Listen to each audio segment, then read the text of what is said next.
ಈಗಾಗಲೇ ಕೇಂದ್ರದ ವಿರುದ್ಧ ಪ್ರತಿಭಟನೆಯ ಅಸ್ತ್ರವನ್ನ ಪ್ರಯೋಗ ಮಾಡ್ತಾ ಇದೆ ಕಾಂಗ್ರೆಸ್ ಅನ್ನೋದನ್ನ ಹೇಳ್ತಾ ಇದ್ವಿ. ಇದರ ಮುಂದುವರೆದ ಭಾಗವಾಗಿ ಸಚಿವ ರಾಮಲಿಂಗಾರೆಡ್ಡಿ ಕೂಡ ವಾಗ್ದಾಳಿಯನ್ನ ನಡೆಸಿದ್ದಾರೆ. ಏರ್ಪೋರ್ಟ್ ನಲ್ಲಿ ಸಚಿವ ರಾಮಲಿಂಗಾರೆಡ್ಡಿ ಅವರ ಸ್ಟೇಟ್ಮೆಂಟ್ ಇದು. ರಾಜ್ಯದಿಂದ ಎಷ್ಟೇ ಕೂಗಿದ್ರು ಕೂಡ ಕೇಂದ್ರದಲ್ಲಿ ದೆಹಲಿಯ ಗದ್ದುಗೆಯಲ್ಲಿ ಕೂತವರಿಗೆ ಕಿವಿ ಕೇಳಿಸ್ತಾ ಇಲ್ಲ ಅನ್ನೋ ಅರ್ಥದಲ್ಲಿ ಮಾತಾಡಿದ್ದಾರೆ. ನಿರ್ಮಲಾ ಸೀತಾರಾಮನ್ ಅವರಿಗೂ ಕಿವಿನೂ ಕೇಳಿಸ್ತಾ ಇಲ್ಲ, ಕಣ್ಣು ಕೂಡ ಕಾಣ್ತಾ ಇಲ್ಲ. ಹಾಗಾಗಿ ದೆಹಲಿಗೆ ಹೋಗಿ ನಾವು ಪ್ರತಿಭಟನೆ ಮಾಡ್ತೇವೆ ಅಂತ ಸಚಿವರು ಪ್ರತಿಭಟನೆ ಅನಿವಾರ್ಯತೆ ಬಗ್ಗೆ ಹೇಳ್ಕೊಳ್ತಾ ಇದ್ದಾರೆ.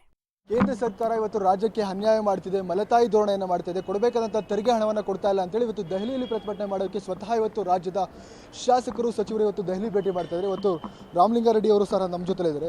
ಸರ್, ಈ ಹೋರಾಟ ರಾಜ್ಯದಲ್ಲೇ ಮಾಡಬೇಕಾಯ್ತು, ಯಾಕೆ ದೆಹಲಿಗೆ ಹೋಗಿ ಮಾಡ್ತಾ ಇದ್ದೀರಾ? ಅವ್ರ ಕಿವಿ ಕೇಳ್ಸಲ್ವಲ್ಲಪ್ಪ ದೆಹಲಿನವ್ರಿಗೆ. ಈಗ ಕಿವಿ ಕೇಳಿಸೋಂಗಿದ್ದಾರೆ ನಮ್ಮ ರಾಜ್ಯದ್ದು. ಅವ್ರು ಇಷ್ಟೊತ್ತಿಗೆ ಹಣ ಬಿಡುಗಡೆ ಮಾಡೋರು. ಅವ್ರ ಕಿವಿ ಕೇಳ್ಸಲ್ಲ, ಕಣ್ಣು ಕಾಣಿಸಲ್ಲ, ಬಾಯಿ ತೆರೆಯಲ್ಲ. ಅದಕ್ಕೆ ಅಲ್ಲೇ ಹೋಗಿ ಸ್ವಲ್ಪ ಕೂಗ್ತೀವಿ.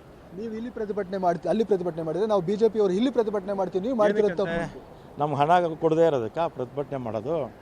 236 ತಾಲೂಕಲ್ಲಿ 133 ತಾಲೂಕು 123 ತಾಲೂಕು ಬರೋ ಅಂತ ಘೋಷಣೆ ಆಗಿದೆ. ಹಣ ಕೊಟ್ಟಿಲ್ಲ ಕೇಂದ್ರ ಸರ್ಕಾರ. ನಾಚಿಕೆ ಆಗಲ್ವಂತ ಬಿಜೆಪಿ ಅವ್ರಿಗೆ. ನೀವು ಇಷ್ಟೆಲ್ಲ ಹೋರಾಟ ಮಾಡ್ತಿದ್ರಲ್ಲ, ಇಲ್ಲಿ ರೈತರ ಪಾಲಿನ ಹಣವನ್ನು ಪ್ರೋತ್ಸಾಹಧನವನ್ನು ಯಾಕೆ ಕೊಡ್ತಾ ಇಲ್ಲ ಅಂತ ನಾವು ಕೇಳ್ತೀವಿ. ಕೊಡ್ತೀವಿ, ಅವ್ರು ಯಾಕೆ ಕೊಟ್ಟಿಲ್ಲ ಕೇಳಿ. ಕೇಂದ್ರ ಸರ್ಕಾರ ಯಾಕೆ ಕೊಟ್ಟಿಲ್ಲ ಅಂತ ಕೇಳೋಕ್ಕಾಗ